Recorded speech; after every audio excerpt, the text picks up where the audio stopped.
Forget the plastic dreidels for a second. Hanukkah isn't a cozy holiday, it's a story of resistance. At its core, Hanukkah celebrates a miracle that came after a revolution.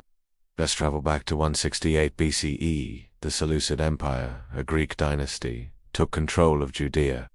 They didn't just move in, they actively tried to erase an entire culture. They banned Jewish practices, from observing the Sabbath to circumcision, and desecrated the Second Temple in Jerusalem, the holiest site in Judaism, by dedicating it to Zeus and sacrificing pigs on its altar.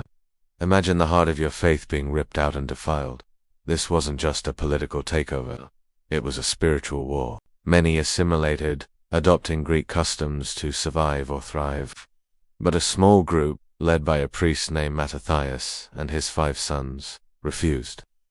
After Mattathias' death, his son Judah, known as Judah Maccabea Judah, the Hammer, took charge. He led a band of rebels in a guerrilla war against a global superpower. They were completely outnumbered, out-armed and out-resourced, but they were not outmatched in spirit. They fought for their identity, their faith, and their right to exist. Against all odds, after 3 long years of fighting, they won. They reclaimed Jerusalem and the temple. When they entered the liberated temple, they found it in ruins. They set about cleaning and rededicating it. To do so, they needed to light the menorah, a sacred candelabrum that was meant to burn eternally. But they could only find one small cruse of sanctified oil, enough to last just one day. And here is where the famous miracle happens. That one day a supply of oil burned for 8 full days, exactly the time needed to prepare a new batch of consecrated oil. This is the event we celebrate with the lighting of the Hanukkah menorah. The light didn't just appear out of nowhere. It came after a fight for survival. This is why Hanukkah is often called the Festival of Lights. It symbolizes the triumph of light over darkness, of faith over oppression.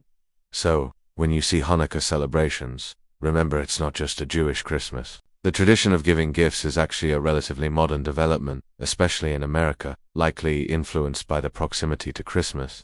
The true heart of the holiday is about presents, or even delicious fried foods like latkes and sofganihide, though those are great.